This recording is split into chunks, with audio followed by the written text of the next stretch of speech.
بسم اللہ الرحمن الرحیم الحمد للہ رب العالمین والصلاة والسلام علی سید الانبیاء والمرسلین وعلی آلہ وصحبہ اجمعین اما بعد فقد قال اللہ تعالی فی شان حبیبہ الکریم ان اللہ وملائکتہ یصلون علی النبی یا ایہا الذین آمنوا صلوا علیہ وسلموا تسلیما اللہم صلی علی سیدنا محمد وعلی آل سیدنا محمد وبارک وسلم اللهم صل على سيدنا محمد وعلى آل سيدنا محمد وبارك وسلم اللهم صل على سيدنا محمد وعلى آل سيدنا محمد وبارك وسلم وقد قال الله تبارك وتعالى في القرآن المجيد والفرقان الحميد فأعوذ بالله من الشيطان الرجيم بسم الله الرحمن الرحيم تلك حدود الله ومن يطع الله ورسوله يدخله جنات تجري من تحتها الانهار خالدين فيها وذلك الفوز العظيم ومن يعص الله ورسوله ويتعدى حدوده يدخله نارا خالدا فيها وله عذاب مهين صدق الله العظيم۔ یہ اللہ کی حدیں ہیں اور جو حکم مانے اللہ اور اللہ کے رسول کا اللہ اسے باغوں میں لے جائے گا جن کے نیچے نہریں رواں ہمیشہ ان میں رہیں گے اور یہی ہے بڑی کامیابی۔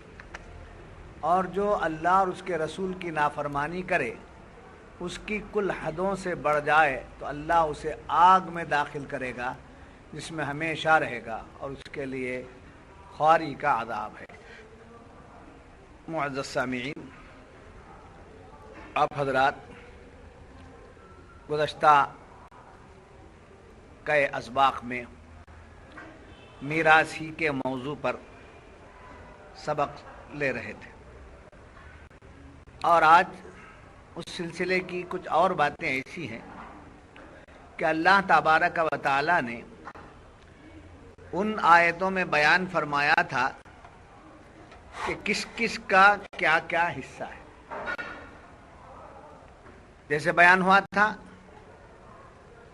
ماں باپ پر اولاد کا حصہ، اولاد پر ماں باپ کا حصہ ہے، بیوی کے حصے میں شوہر کا حصہ ہے، شوہر کے حصے میں بیوی کا حصہ ہے 8% جو بھی ہے۔ تو میاں بیوی کے حقوق حصے بیان کیے گئے، اولاد کے حصے بیان کیے گئے اور ماں باپ کے حصے بیان کیے گئے۔ جی اب یہ سب بیان کرنے کے بعد حصے ختم نہیں ہوئے۔ پھپھی کا بھی حصہ ہے، خالہ کا بھی حصہ ہے، ماموں کا بھی حصہ ہے، چچا کا حصہ ہے، چچا کے بیٹے کا حصہ ہے۔ حصے بانٹتے بانٹتے پورا حصہ ختم ہو گیا۔ اس کی تفصیل قرآن نہیں بولے، چند حصے بیان کیے۔ کیا کیا حصے بیان ہوئے؟ ماں باپ کا حصہ اولاد پر، اولاد کا حصہ ماں باپ پر، بیوی کا حصہ شوہر پر، شوہر کا حصہ بیوی پر۔ جی یہ اس کے آگے اتنا بیان کر کے قرآن تلک حدود اللہ، یعنی یہ اللہ کی حدیں ہیں، یس اللہ نے حد مقرر کر دی، اس کے مطابق آپ کو چلنا ہی ہے۔ اس حد سے آپ آگے نہیں بڑھ سکتے۔ جیسا زمین کی حدیں ہیں، دوسرا ملک اس حد میں داخل نہیں ہو سکتا، یہ ملک اپنی حد سے باہر جا نہیں سکتا۔ ہر چیز کی حدیں ہیں، ایسے اللہ تعالیٰ فرماتا ہمارے قانون کی بھی ایک حد ہے، اس حد کے انڈر میں رہو۔ ہمارے احکامات کا بیان ہے، اس بیان کے انڈر میں رہو، انڈر۔ اب یہ جو کچھ بیان کر دیا وہ اللہ کی کیا ہیں؟ حدیں ہیں۔ مگر یہاں ایک اور بات لایا، تلک حدود اللہ ومن یطع اللہ ورسولہ، فرمایا گیا کہ اللہ نے حدیں بیان کر دی ہیں، یہ حقوق بیان کر دی ہیں، یہ میراث بیان کر دی ہے، مگر یہی پوری نہیں ہے، اس کے بعد اور معلوم کرنا ہے تو میرے محبوب سے معلوم کر۔ میرا محبوب جو بولے گا، جسے دینے کو بولے گا بہت سی حدیں ایسی ہیں جو میرا محبوب تجویز کرتا ہے، میں نے تو یہ بیان کر دیا ہے. یہ پورا نہیں ہے. اس کا مطلب یہ ہوا کہ ہر بات قرآن کی سمجھے مکمل نہیں ہے. قرآن کی پوری باتیں مکمل نہیں ہیں. قرآن نے مختصر باتیں جو بیان کی ہیں وہ کی ہیں، مگر ان باتوں کی تفصیل،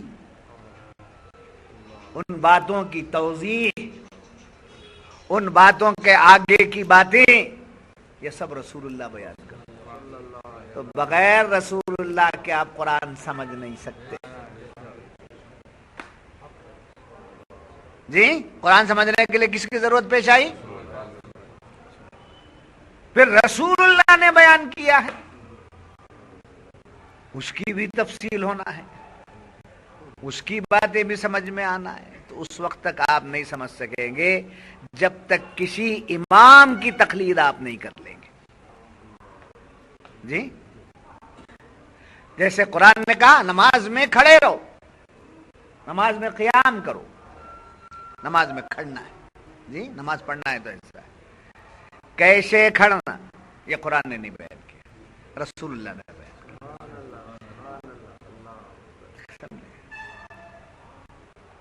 قیاما وقعودا، کھڑے رہو، بیٹھے رہو، قیدا کرنا ہے، کیسا کرنا ہے رسول اللہ نے. جی، اور رسول اللہ نے فرمایا نماز کا آغاز تکبیر تحریمہ سے کرو، ہاتھ باندھ. تو حضور نے کبھی ہاتھ یہاں باندھا ہے، کبھی حضور نے ہاتھ یہاں باندھا ہے، کبھی حضور نے ہاتھ چھوڑ دیا ہے. وہ بھی حدیث ہے، یہ بھی حدیث ہے، وہ بھی حدیث ہے. کس حدیث پر آپ عمل کریں؟ اہل حدیث کون سی حدیث پر عمل کر سکتا ہے؟ ایک بات پر عمل کرے گا تو دوسری بات چھوٹے گی، دوسری پر عمل کرے گا تو تیسرا چھوٹ جائے گی. اس لیے حضور کے پورے اعمال کو، حضور کے اعمال کو ائمہ مجتہدین اس پر اجتہاد کیے، اس کے روشنی میں غور و فکر کیے، کس کس کو جو جو دلائل ملے اس پر قائم رہ گئے. اسی لیے کوئی حنفی ہو گئے، کوئی شافعی ہو گئے، کوئی مالکی ہو گئے، کوئی حنبلی ہو گئے.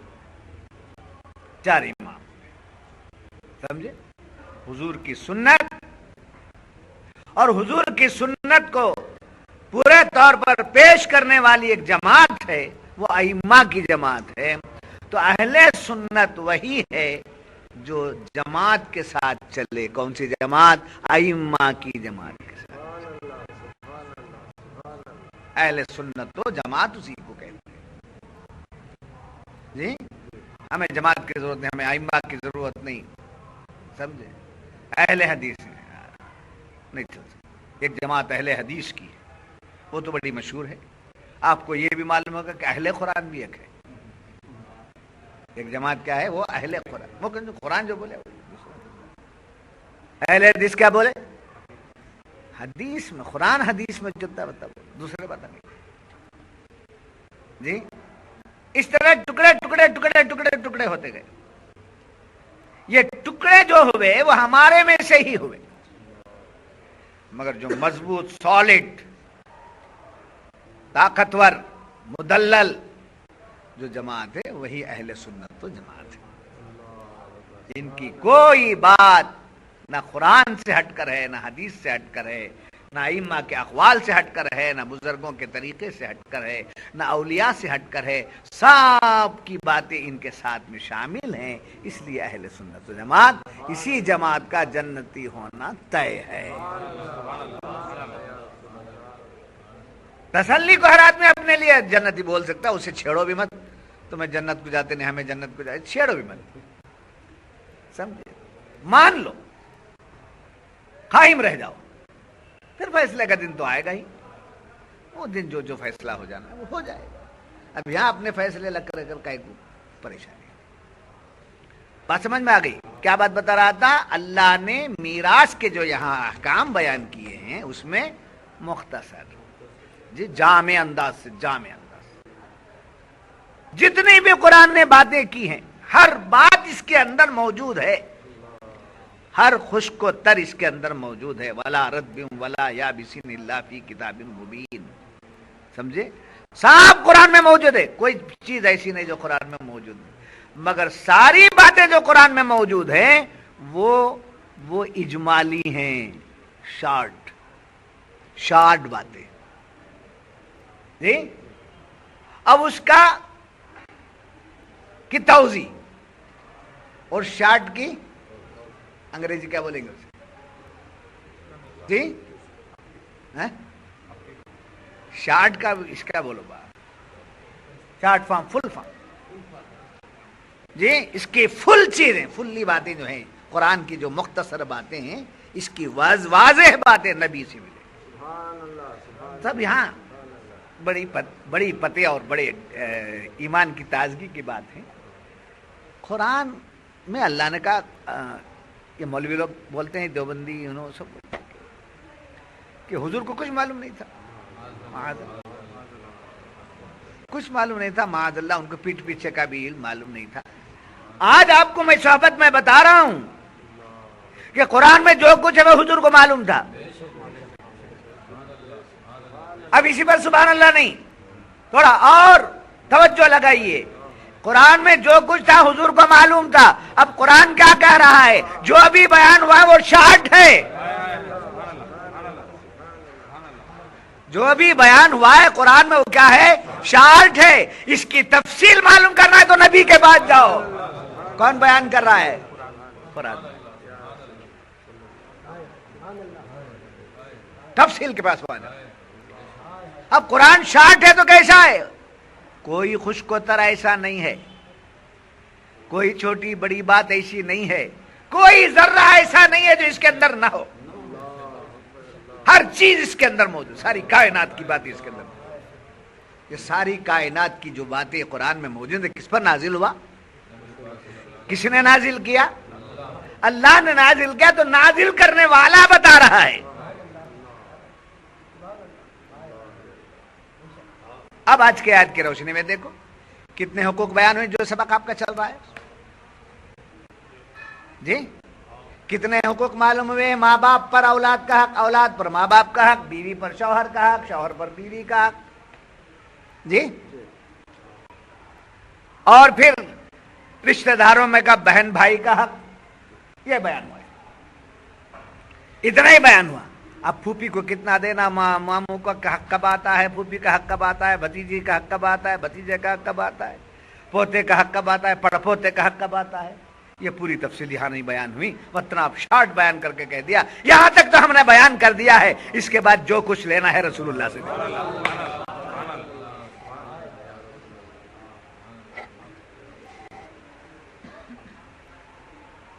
نہیں سمجھ میری بات؟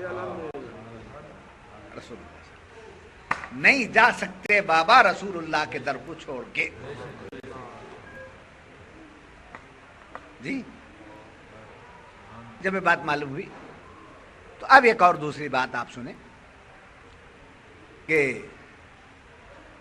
کچھ عقل والوں کو خیال آیا، عقل میں ایک بات نہیں گھستی تھی، اس کا جواب یہاں دیا گیا ہے. کیا ہے؟ گزشتہ سبق میں آپ نے سنا کہ وَإِن كَانَ رَجُلٌ يُورَثُ كَلَالَةً. کلالہ کو میں سمجھایا تھا. کیا کلالہ کا مطلب؟ وہ عورت اور وہ مرد جس نے اپنی کوئی اولاد نہ چھوڑی ہو. جی جس عورت کی کوئی اولاد نہ ہو یا جس مرد کی کوئی اولاد نہ ہو، تب اس کی پراپرٹی کیسے تقسیم ہوگی؟ تو وہ کلالہ میں کدھر گئے؟ ان کے بھائی بہنیں، یعنی عورت کی بھائی اور اس کی بہنیں، مرد کا بھائی اس کی بہن ادھر گئے. کیوں؟ اولاد ان کی نہیں. وہ کب حقدار بنے گی؟ جبکہ ان کی اولاد نہ ہو. تو اب ایک ذہن میں خیال آیا، اس کا جواب قرآن دیتا ہے. ارے چیز ہمارے ماں باپ کی چیزیں ہیں، بھائی بہنوں کو کہیں کو دینا, ان کے بھائی بہنوں کو کہیں کو دینا. تب جا کر لفظ کلالہ لایا. کس صورت میں ان کے بھائی بہن کا حق کب ادا ہوتا ہے؟ جبکہ وہ اپنی اولاد نہ رکھتے ہوں, اپنے بیٹے یا بیٹیاں نہ رکھتے ہوں, کوئی ان کا اپنا نہ ہو, اولاد نہ ہو, تو ایسی صورت میں کلالہ ان کے بھائی بہنیں. کس کے؟ گردن ہلا تو کیسا جی, اس کے بچے نا, ان کی بھائی بہنیں نے, اس عورت کا بھائی, اس عورت کی بہن, اس عورت مرد کا بھائی, اس مرد کی بہن, یہ ہے کلالہ. ان کے نہ ہونے کی صورت میں ان کے اوپر والوں کا حق بنتا ہے. اتنا بیان کر دیا قرآن کریم نے. اور یاد رکھیے, تلک حدود اللہ, یہ اللہ کی حدیں. وَمَن يُطِعِ اللَّهَ وَرَسُولَهُ, اور کیا ہے؟ اللہ اور اس کے رسول کی جس نے اطاعت کی, اللہ اور اس کے رسول کی جس نے اطاعت کی.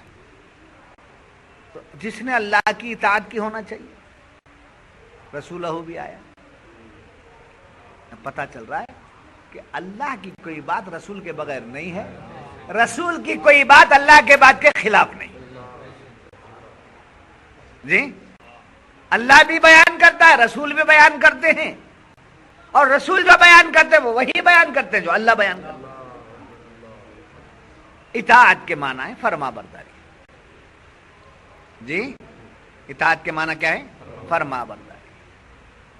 فرما برداری دو طریقے سے ہوتی ہے. ایک خوشی کے ساتھ فرما برداری کرنا, دل و جان سے. یہ جو ہے ڈنڈے میں, نہیں مانے تو ایسا ہے, قانون کے خلاف چلے تو یہ سزا ہے. نافرمانی کریں گے تو یہ سختی ہے, یہ سزا ہے. نافرمانی کرنے پر سختی, یہ قانون کے توڑ دینے کی وجہ سے سزا. یہ کیا ہے؟ اندر ڈر. تو اب اس ڈر کی وجہ سے بھی کیا کر رہا آدمی؟ فرما برداری کر رہا ہے.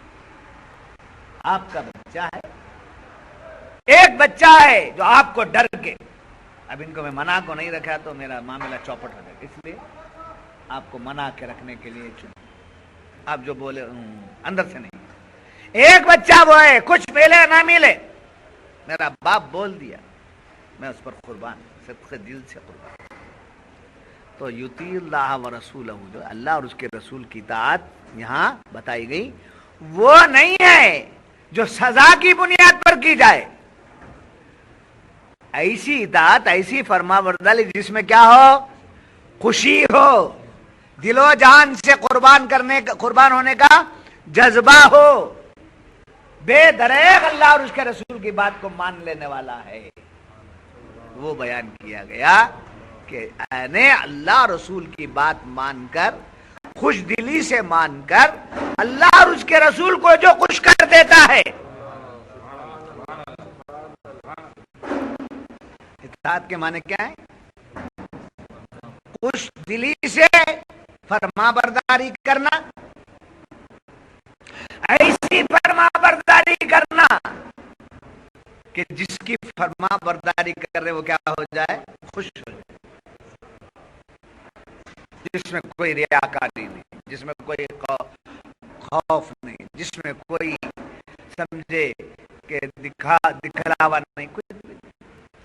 دو باتیں ہیں. اطاعت کا معنی فرما, بولیے, اطاعت کا معنی فرما برداری. فرما برداری کیسے؟ ایسی فرما برداری جو خوش دلی سے ہو, اپنے دل سے ہو, دل و جان سے ہو, خوش ہو کر فرما برداری کرے, اور اتنی کرے کہ جس کی میں فرما برداری کر رہا ہوں وہ کیا ہو جائے. یہ ہے اطاعت. ایسی اطاعت کرنے والوں کے بارے میں قرآن کہتا ہے وَمَن يُطِعِ اللَّهَ وَرَسُولَهُ وَمَن يُطِعِ اللَّهَ وَرَسُولَهُ. اب اس کے کئی معنی نکال لیجیے. ایک معنی یہ نکال لیجیے جس نے بھی اللہ اور اس کے رسول کی فرما برداری کی. ایک مراد یہ نکال لیجیے. ایک مراد یہ نکال لیجیے جس کسی نے بھی اللہ اور رسول کی فرما برداری دل و جان سے کی. جی یا یہ معنی بھی نکال لیجیے کہ جس کسی نے بھی ایسی اطاعت کی کہ خدا اور اس کا رسول اس سے راضی ہو گیا, خوش ہو گیا. ایسی اطاعت کرنے والے کے بارے میں کہا یدخلہ جنات تجری من تحتہا, ان کو داخل کیا جائے گا ایسے باغات میں, ایسی جنت میں جن کے نیچے نہریں بہ رہی. سمجھے؟ یہاں جنت ہونا برحق ہے, معرفت کے پتہ نہیں کرنا ہے. سمجھے؟ وہ رابعہ بصریہ تھیں جنہوں نے جنت کو سمجھا, دوزخ کو سمجھا. ان کا قصہ لے لے کر جنت کو انگر لگانے نکلے تھے, دوزخ کو بجھانے نکلے تھے. وہ سب باتیں لگ معرفت کا, وہ ان کی شان, ان کا مرتبہ, ان کا درجہ تھا. مگر ایمان کا تقاضا کیا ہے؟ جنت برحق. حج کرنا, جنت کو جاتا. اللہ رب العالمین ہے, 70 ماہوں کی محبت رکھنے والا. وہ کیا دو ڈالتا ہے کہ ہم سب بولنے کے بعد ایمان فوراً چلا. ہمارے پاس پیر مریدی ہے مگر بازاری نہیں ہے, قرآن و حدیث کی روشنی میں. ہماری پیری مریدی تحت قرآن و حدیث. تو جنت کیا ہے؟ بولیے کیا ہے جنت؟ برحق. برحق وہ ہے, تیار ہے, ساتھ میں لے کے جا, تیار ہے جنت, تیار. یدخلہ جنات تجری من تحتہا الانہار. کن لوگوں کے لیے جنت میں داخلہ ہے؟ بولیے اللہ اور اس کے رسول کی فرما برداری خوش دلی سے, اور ان کو خوش کرنے کے لیے جو فرما برداری کرتے ہیں ان کے لیے کیا ہے؟ جنت. وہ جنت میں داخل ہوں گے, ایسی جنت جس کے نیچے نہریں بہ رہی, دودھ کی نہر, شہد کی نہر, شہد کی نہر, دودھ کی نہر. تسنیم و کوثر, آب کوثر جس سے کہتے وہ نہر. ایسا ٹھنڈا پانی, ایسا ٹھنڈا پانی کہ دنیا میں تصور تک نہیں تھا, اور ایسا میٹھا پانی جس کی مثال شہد کے مٹھاس سے بھی نہیں دی جا سکتی. ایک بار پی لیا تو مست. سمجھے؟ تسنیم و کوثر و سلسبیل, یہ سب نہروں کے نام ہیں. بیٹیوں کے نام رکھو, تسنیم رکھو, یہ جنت کی نہر کا نام ہے. کوثر رکھو, جنت کی نہر کا نام ہے. تو ایسی جنت ملے گی جس میں باغات ہیں. جی باغات کا مطلب سرو کے جڑا, کیا مطلب؟ تمام پھل فروٹ. جی یہاں ایک بات سے یاد رکھیے, بے آب ہو گیا میدان, کیا جہاں نہ کوئی پانی تھا نہ کوئی چارہ تھا, ایسا مقام. کون سا مقام وہ؟ جی مکہ. مکہ مکرم, یعنی تو گم ہو جاتے ہیں یا نہیں تو پھر منڈی ہلاتے رہتے.